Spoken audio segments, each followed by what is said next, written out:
Nation, welcome back once again. It's your host, the G-Man, as we give you the first installment of our Capper's Corner College Edition. So there's going to be two pieces of this because it's a little longer than the Pro, and because you guys have such a short attention span, I can't expect you to listen for more than 5 to 8 minutes. But there's going to be a lot of good information in here. I had mentioned in the Pro recap, I love to gamble. This is my thing. Between this and fantasy football, other than my love of my Eagles, this is what carries me through football season. I love it. I'm pretty good at it. I'm not telling you I'm selling you picks. I'm not telling you that I'm an expert. And anybody who tells you they're going to win you 8 out of 10 is a complete liar.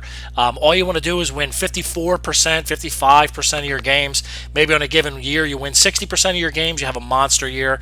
But that's all you have to do to be profitable. And quite frankly, I don't bet like one of those big guys in Vegas who plays one game a year or one game a month or one game a week even. I like to have action on a lot of different games. Usually it's 100 for a game I just want to have action on, 200 for a game I like, 300 for a game I love. I'll mix in some exotics, but for the most part, straight bets, parlays, and reverses, if you can get them, are usually your best bet. So without further ado, let's start off at the top with some high-level overview stuff on college. Number one, I'm a big believer in betting on team totals in college.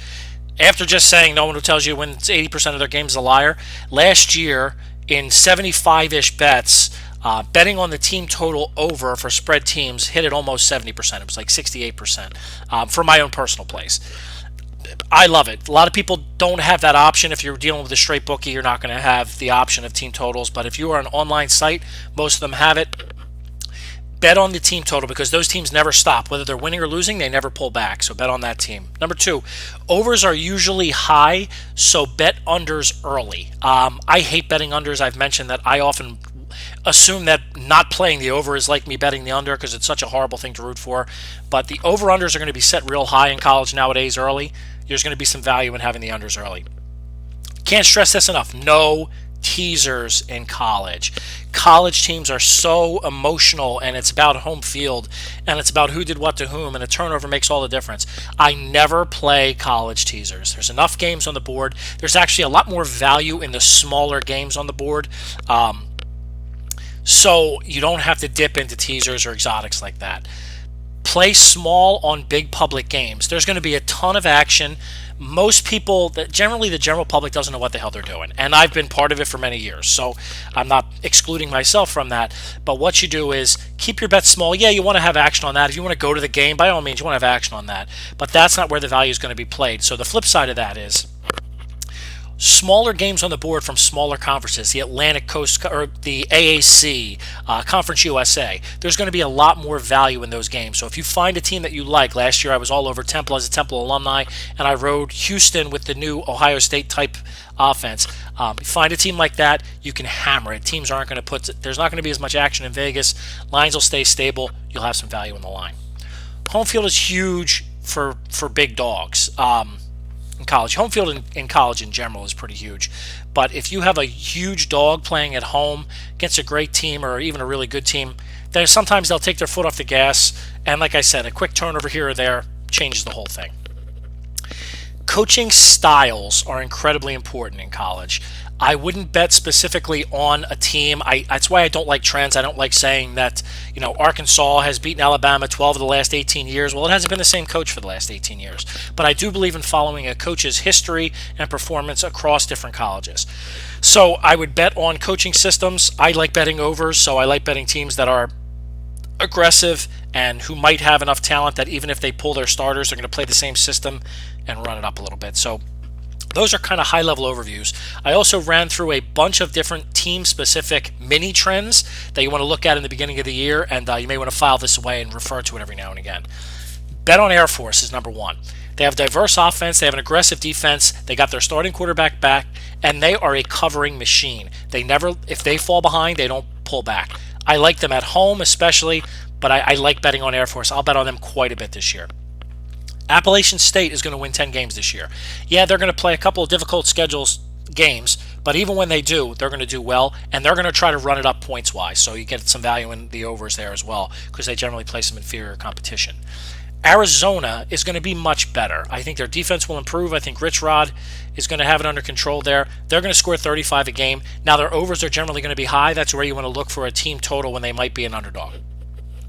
Auburn's going to have a big bounce back year. I mean, I think they might win 10 games, but they're not going to do it on the back of their scoring. They're not going to score as much because they don't have that killer threat at quarterback. So you can bet on them to win games, but don't count on them to be running up the score. Boise State is going to be back to being a total force. Took a little step back last year, played with some younger guys. Now those younger guys have experience. They're another team. When they bring their backups in, they keep their system going. They're going to score 38 a game this year. They're going to be good. Cincinnati is a scoring machine. They're going to cover a lot of games this year. I don't like Tommy Tuberville, but I do like that he plays a very up-tempo system. He's very aggressive, so even when he makes mistakes, it leads to more scoring by the other team because their defense isn't that great. So I think they're going to be a scoring machine. They're going to cover quite a bit for you this year. Clemson is a fallacy team. People love to say, oh, Clemson scores a lot because their offense and Sweeney's aggressive. Clemson's defense is too good. They're not trying to put up 50 a game. Don't bet overs on them. If you're going to bet on them, take the team total because they will hold other teams down a little too much. So that's a team total game for sure. Colorado State is going to win the MWC championship. Yeah, you heard it here first. I also think they're going to be a scoring offense. They're going to have to do it with their offense, and I think they're going to. Expect 35 a game. Look for overs. Look for team totals. Florida is going to have an excellent defense. It's going to lead to a lot of unders and some close wins. So they're probably, based on name, they're going to be over bet unless you find a real nice small spread game and don't bet against them. Don't bet on them against Florida State.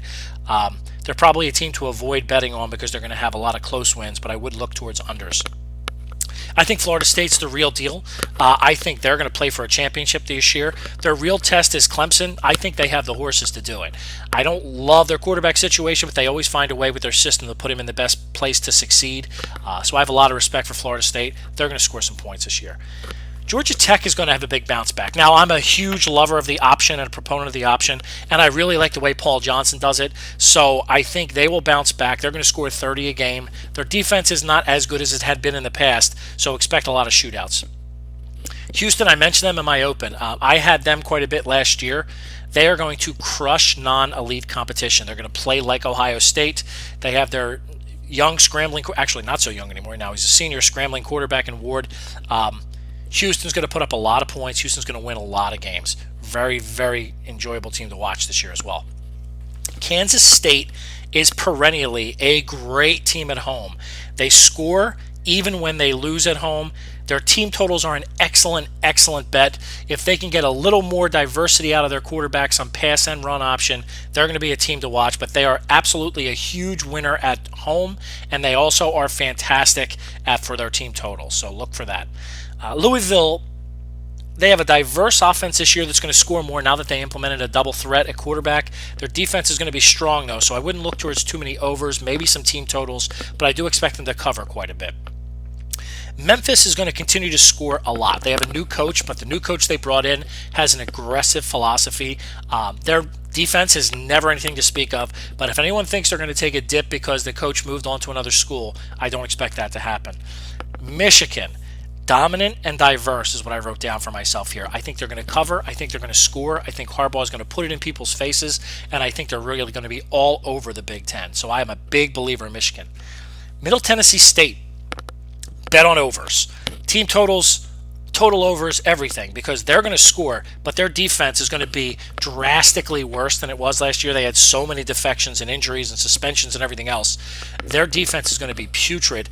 They might have to win games 43-42, so look for overs there. Lastly, in this edition, let's say Minnesota, their scoring is going to go way up as well. They're not going to win a lot more games, but their offense is not going to be the ground and pound, try to win 13-6 that it used to be. So it's going to be more fun to watch anyway. I would look towards them early to bet on their team totals early before Vegas catches up with it. And that's it for your first version. Now, there's going to be a second version where I run through the rest of the teams, but also look towards Capper's Corner every week. We're going to provide you with a certain number of games in both college and pro separately that you can look to bet on. Some games I like because I think it's all very much specific to that particular week. That's why these trends are a nice overview, but each week you're going to want to check back and find out what you should play. Again, I'm not selling you anything. I'm giving it to you for free because, quite frankly, I hope everybody wins. And I love to talk about it. If there's any games you want to talk about during the week, just drop us a line here at sportstalker.net. And as always, I'm your host, the G-Man, and I am out.